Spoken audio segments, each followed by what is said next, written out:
क्या आपने कभी सोचा है कि कुछ लोग कम समय में ज़्यादा काम कैसे कर लेते हैं? क्या उनका दिमाग हमसे अलग होता है?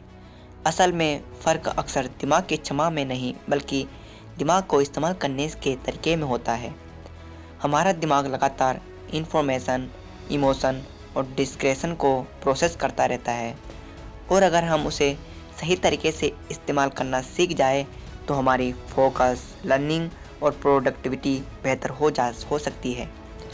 आज हम जानेंगे 8 ब्रेन रूल जो आपको अपने दिमाग को बेहतर तरीके से इस्तेमाल करने की दिशा में प्रैक्टिकल तरीके से सोचने में मदद करेगा। तो चलिए शुरू करते हैं पहले रूल से। पहला रूल है फोकस। एक समय पर एक ज़रूरी काम। आज हमारी सबसे बड़ी प्रॉब्लम काम की कमी नहीं, बल्कि डिस्ट्रैक्शन की अधिकता है। हम एक काम शुरू करते हैं और फिर नोटिफिकेशन आता है, फ़ोन देखते हैं, फिर कोई दूसरा काम याद आता है और कुछ देर बाद हमें लगता है कि पूरा दिन काम किया, लेकिन असल में इम्पोर्टेंट काम आगे नहीं बढ़ा।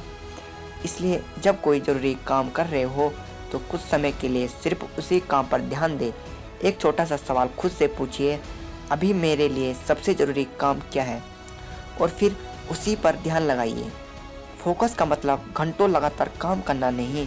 फोकस का मतलब जब काम करें तो सच में उसी काम के साथ मौजूद रहे। दूसरा रूल है एनर्जी। प्रोडक्टिविटी सिर्फ टाइम मैनेजमेंट का खेल नहीं है। अगर आपके पास समय है लेकिन एनर्जी नहीं है तो आपका काम भी प्रभावित होगा। इसलिए अपनी बेसिक नीड को इग्नोर मत कीजिए।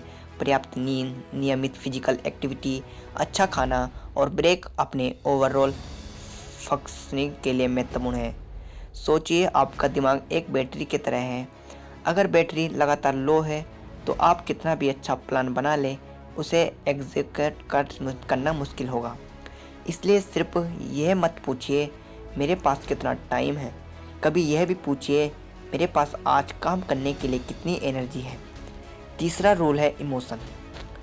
हम सोचते हैं कि हम हमेशा लॉजिक से डिसीजन लेते हैं, लेकिन हमारी इमोशन भी हमारे अटेंशन और डिसीजन को प्रभावित कर लेती है।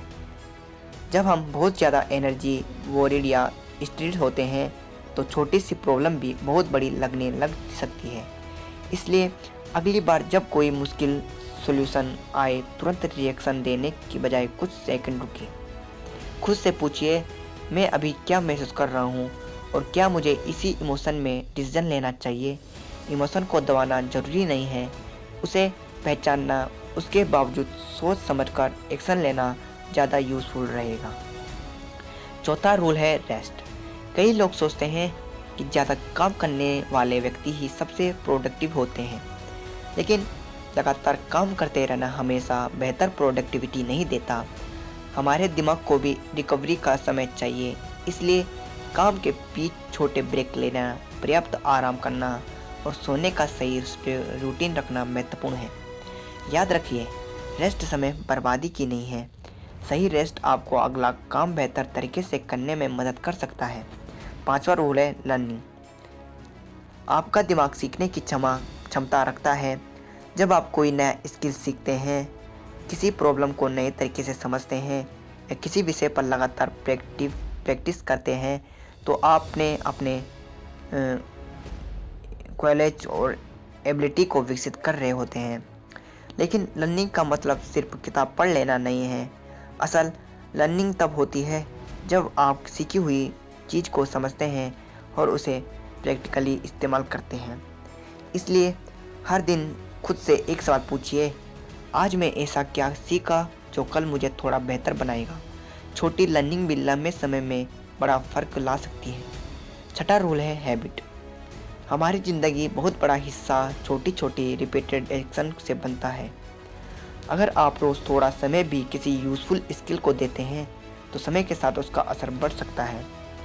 इसी तरह लगातार डिस्क्रेशन की आदत भी अपनी प्रोडक्टिविटी को प्रभावित कर सकती है। इसलिए एक साथ पूरी ज़िंदगी बदलने की कोशिश मत कीजिए। एक छोटी हैबिट चुनिए, उसे आराम बनाइए और उसे कंसिस्टेंटली रिपीट करने पर ध्यान दीजिए, क्योंकि बड़ा बदलाव हमेशा बड़े कदम से नहीं आता, कई बार वह छोटे कदमों से कंसिस्टेंसी से आता है। सातवां रूल है 7वां रूल है एनवायरनमेंट। आपका एनवायरनमेंट आपके बिहेवियर को प्रभावित कर सकता है। अगर पढ़ाई या काम करते समय फ़ोन बार बार सामने है, नोटिफिकेशन आ रही है और आसपास बहुत डिस्ट्रैक्शन है, तो फोकस करना कठिन हो सकता है। इसलिए अपने एनवायरनमेंट को अपने गोल के हिसाब से डिसीजन लीड कीजिए। काम करना है तो वर्क स्पेस को सिंपल रखिए, ज़रूरी चीज़ें सामने रखिए, अनावश्यक डिस्कशन स्टाइल हटाइए, क्योंकि कई बार प्रॉब्लम आपकी विल पावर में नहीं होती, प्रॉब्लम आपके आसपास के एनवायरनमेंट में होती है। और अब आता है 8वां रूल, पर्पस। जब आपको पता होता है कि आप क्या करना चाहते हैं और क्यों करना चाहते हैं, तो आपके लिए प्रायोरिटीज तय करना आसान हो सकता है। मान लीजिए 2 लोग एक ही काम कर रहे हैं। एक व्यक्ति सिर्फ इसलिए कर रहा है क्योंकि उसे करना ही है। दूसरे व्यक्ति को पता है कि यह काम उसे बड़े गोल का हिस्सा है। दूसरे व्यक्ति के लिए उस काम का मीनिंग अलग हो सकता है। इसलिए अपने गोल लिखिए और सिर्फ क्या हासिल करना है मत लिखिए, साथ में लिखिए मैं इसे हासिल क्यों करना चाहता हूँ।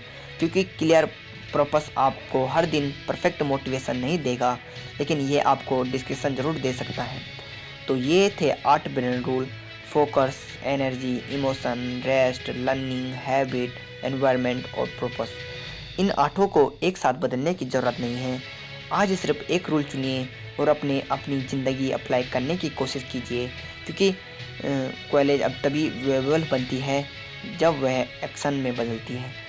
अगर आपको यह समरी यूज़फुल लगी हो तो वीडियो को लाइक करें और ऐसे ही आसान लैंग्वेज में बुक समरीज के लिए चैनल को सब्सक्राइब करें। मिलते हैं अगली वीडियो में। Bye bye.